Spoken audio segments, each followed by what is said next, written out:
We could have both been better. Sorry.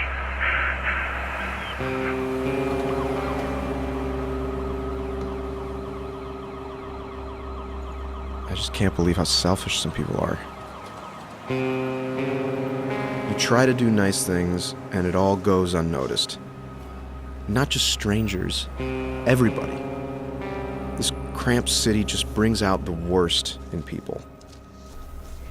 Hi, my name is Ready Meredith for something Beach. else? I am a freelance film editor here in Los Angeles, and I work for various companies such as Awesomeness TV and DreamWorks TV.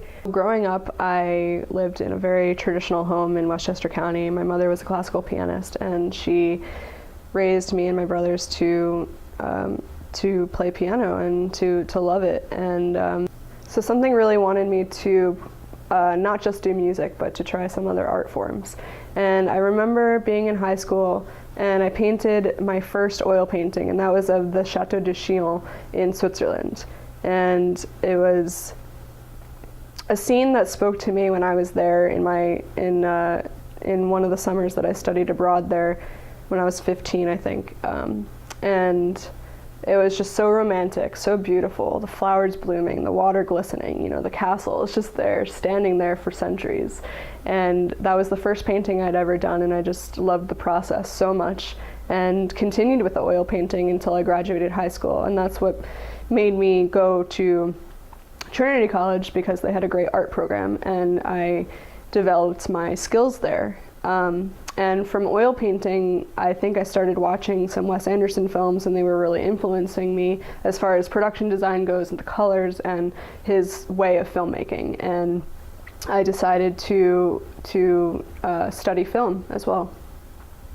Came back to Trinity College and took a job at the Communications Center and decided to shoot and edit my own pieces on different community outreach programs that were available at Trinity College, and they needed some sort of platform to help with their cause.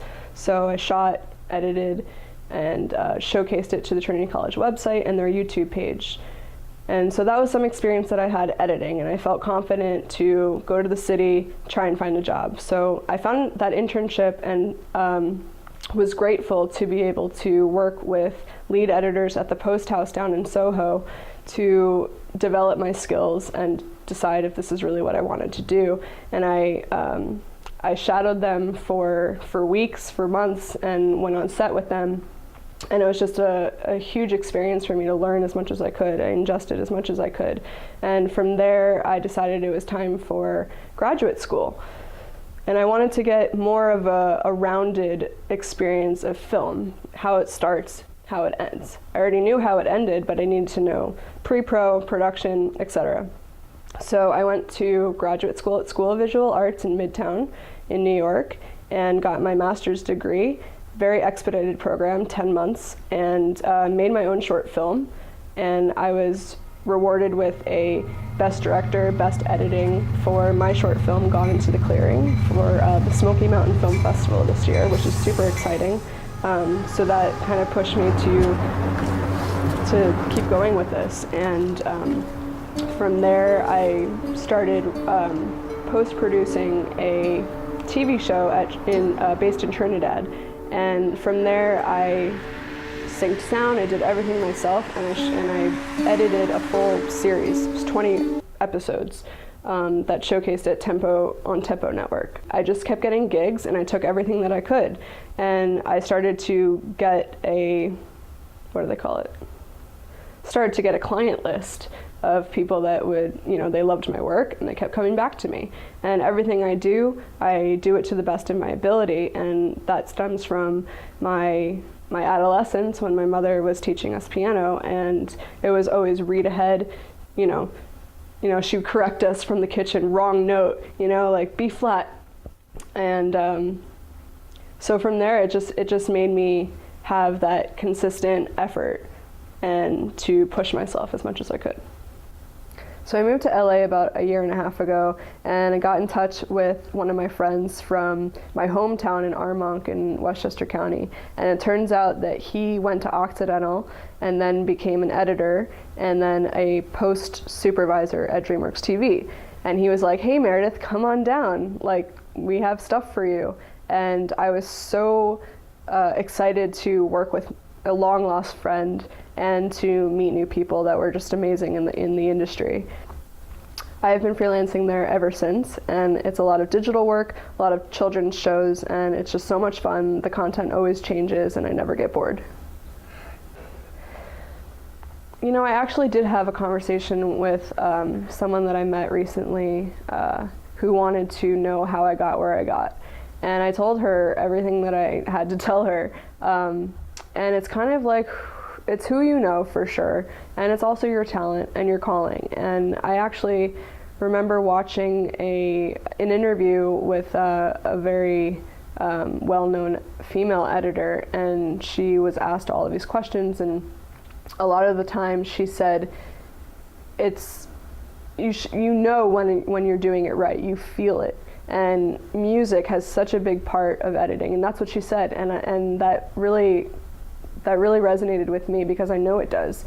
The timing of each cut, and it's just an internal vibe.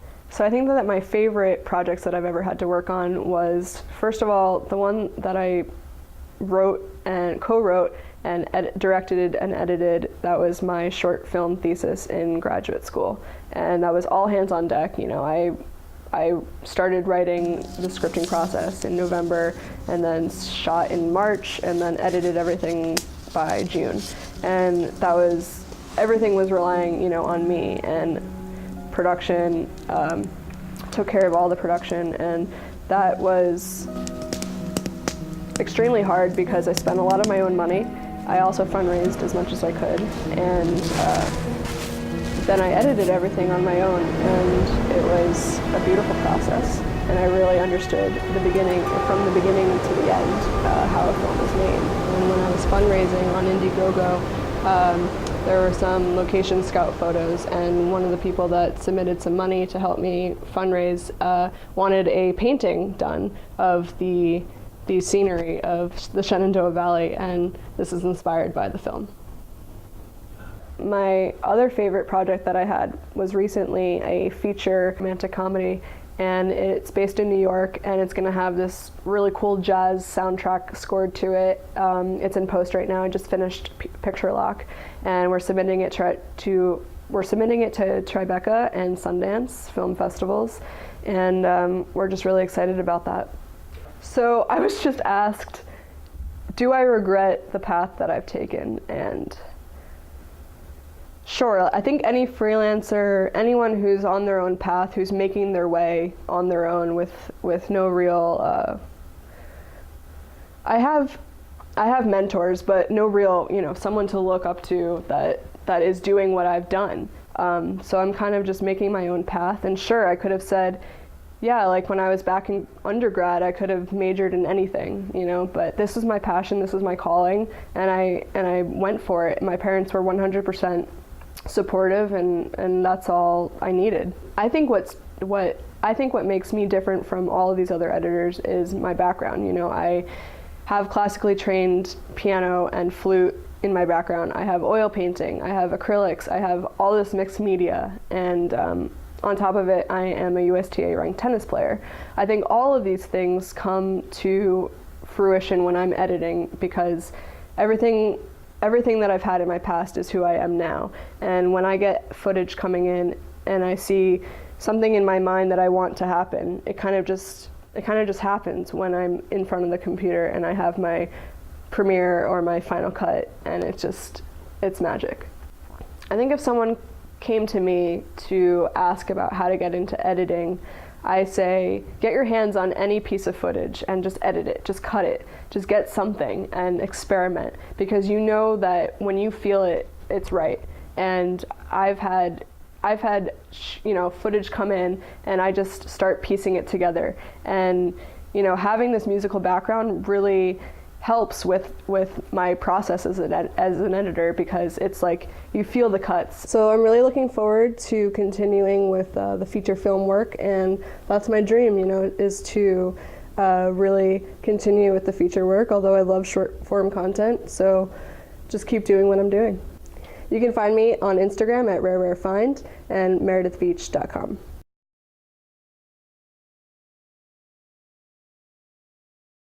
Good girl. Thank you.